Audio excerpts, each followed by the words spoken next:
In this tutorial, I'll guide you on how to download Euro Truck Simulator 2 on your PC for free using the official Steam platform.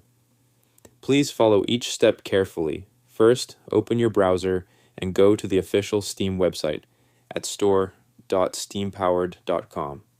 From there, download and install the Steam client on your PC if you don't already have it.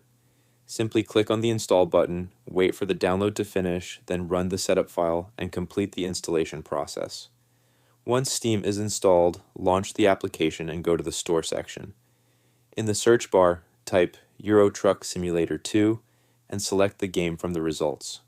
On the game page, scroll down and check the available options.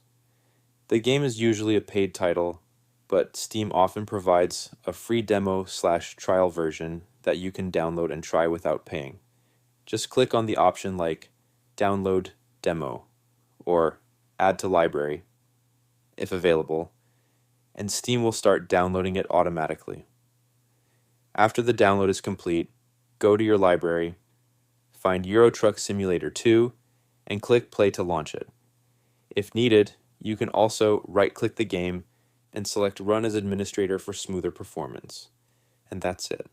This is how you can install and play Euro Truck Simulator 2 on your PC using Steam's official free version. Thanks for watching, and see you in the next tutorial.